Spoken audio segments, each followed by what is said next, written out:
جہیز مانگنے والوں کی کیجیے پٹائی اور کروائیے جہیز کی رقم کم۔ فیس بک پر آیا ہے ایک نیا گیم جو ہم آپ کو دکھائیں گے آج اپنے شو میں، اور اس کے علاوہ خبروں سے آگے میں آج بات کریں گے اسکول بکس کو انٹرنیٹ پر ڈالنے کے آئیڈیا کے بارے میں، اور اگر آپ تنگ ہیں اپنے یا کسی اور کے خوراٹوں سے تو آج کے شو میں شامل ہیں اس بارے میں بھی کچھ ٹپس۔ السلام علیکم، وائس آف امریکہ واشنگٹن سے یہ ہے پروگرام خبروں سے آگے اور میں ہوں سارا زمان۔ جہیز ایک ایسا لفظ ہے جسے سنتے ہی اکثر والدین اور لڑکیوں کو بہت غصہ آتا ہے۔ یہ غصہ اتارنے کے لیے بھارت میں رشتہ کرانے والی ایک کمپنی شادی.com نے فیس بک پر ایک نیا گیم پیش کیا ہے جس کا نام ہے اینگری برائڈز۔ آئیے ذرا ہم بھی جہیز مانگنے والوں پر اپنا غصہ اتاریں۔ سب سے پہلے اس گیم میں ہمیں آپشن مل رہی ہے اپنا ویپن سلیکٹ کرنے کی۔ ہماری سیکرٹ اینگری برائڈ نے پک کیا ہے ہیل والا جوتا۔ اب یہ ہیں 3 دولہا صاحبان، ان میں ڈاکٹر صاحب مانگ رہے ہیں جہیز میں 35 لاکھ روپے، انجینئر کو چاہیے 15 لاکھ اور یہ پائلٹ چاہتا ہے 40 لاکھ۔ اب ہماری اینگری برائڈ کو غصہ آیا ہے سب سے زیادہ جہیز مانگنے والے پائلٹ پر، اس سے ذرا قیمت کم کرواتے ہیں۔ اب دیکھتے ہیں کہ نشانہ لگتا ہے یا نہیں، اگر نہیں لگتا تو قیمت کم نہیں ہو سکتی، لیکن اگر نشانہ لگ گیا تو قیمت کم بھی ہو جائے گی۔ ہماری اینگری برائڈ کا نشانہ لگ گیا اور قیمت بھی کچھ کم ہو گئی ہے۔ لیکن جس کمپنی نے یہ گیم ڈیولپ کی ہے یعنی شادی.com، ان کا کہنا ہے کہ یہ مسئلہ جو کہ جہیز کا مسئلہ بھارت میں انتہائی سنجیدہ نوعیت اختیار کر چکا ہے، اس سے نہ صرف بھارت میں ہی بلکہ جنوبی ایشیا میں بھی کروڑوں خواتین اور خاندان متاثر ہو رہے ہیں۔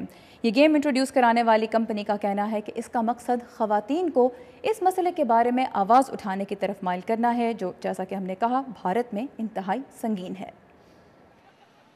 دہلی کے سینٹر فار سوشل ریسرچ کی رنجنا کماری گزشتہ 30 سال سے جہیز کی لعنت کے خلاف لڑ رہی ہیں، اور وہ ایسی بہت سی خواتین کے ساتھ کام کر چکی ہیں جن کی زندگی اس مسئلے سے متاثر ہوئی ہے۔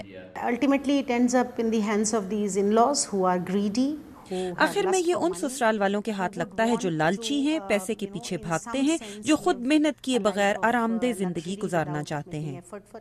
جب دوبارہ ان کے گھر گئی تب انہوں نے مجھے دہشت کی وجہ سے خوب مارا پیٹا، پھر وہی اتیاچار کرنا شروع کر دیے۔ کہتے ہیں اپنے گھر سے 50,000 روپے لے کے آ جا تب تجھے رکھوں گا ورنہ میں نہیں رکھوں گا۔ میں نے کہا جو میرے باپ ماں باپ کا ایک بھی پیسہ نہیں ہے، جو تھا وہ شادی میں لگا دیا، اب کہاں ہے ماں باپ کا پیسہ۔ ویسے تو بھارت میں پچھلے 50 سال سے جہیز لینا غیر قانونی ہے، لیکن یہ مسئلہ پھر بھی بہت بڑے پیمانے پر پھیلا ہوا ہے اور ہر سال ہزاروں عورتیں اس کے سبب اپنی جان کھو دیتی ہیں۔ For the poor, there is a kind of agreement that you can only do this much.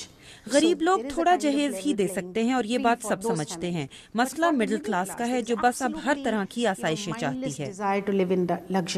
سونے کی انگوٹھی دی، چین دی، فریج دیا، ٹی وی دیا، بیڈ دیا، 4 کرسی دی، ٹیبل دیا، اور بھی بہت سارے گھر والے کپڑے دیے، اور برتن بھاڑے جو چڑھتا ہے گاؤں میں دیے، یہاں بھی دیا۔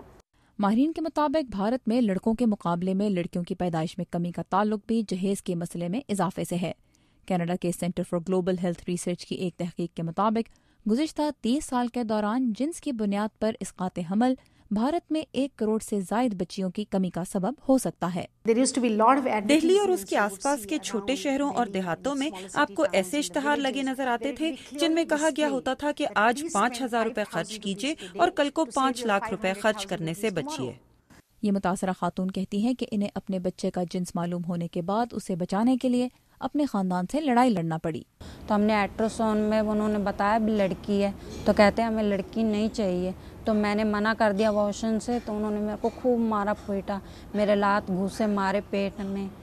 خواتین کے حقوق کی کارکن کہتی ہیں کہ بھارت میں ایسے قانونی نظام کی ضرورت ہے جس سے جہیز کے لیے تشدد کرنے والوں کو فوری سزا دی جا سکے، اور خواتین کو بھی جہیز مانگنے والوں کے خلاف کھڑا ہونا چاہیے، خواہ اس کا مطلب شادی سے انکار ہی کیوں نہ ہو۔ آپ کے خیال میں پاکستان میں جہیز کا مسئلہ کیسے حل کیا جائے، اس بارے میں ہمیں فیس بک پر اپنی رائے ضرور دیجیے گا۔ ہمارا یوزر نیم ہے VOA اردو۔ اور بہت سے والدین ان دنوں بچوں کی تعلیم کے بڑھتے ہوئے اخراجات کی وجہ سے بہت پریشان نظر آتے ہیں، لیکن کورس کی کتابیں اگر انٹرنیٹ پر دستیاب ہوں تو اسٹوڈنٹس کو یہ مفت یا بہت ہی کم قیمت پر فراہم کی جا سکتی ہیں۔ آمنہ خان بتا رہی ہیں کہ اسکول کی سطح پر اگر یہ آئیڈیا استعمال کیا جائے تو اس سے کتنا فائدہ ہو سکتا ہے۔ ریاست ورجینیا کے فالس چرچ ہائی اسکول کے ایک استاد ڈیوک روزا اس کارٹ پر رکھے کمپیوٹر اپنی کلاس میں لے کر جا رہے ہیں۔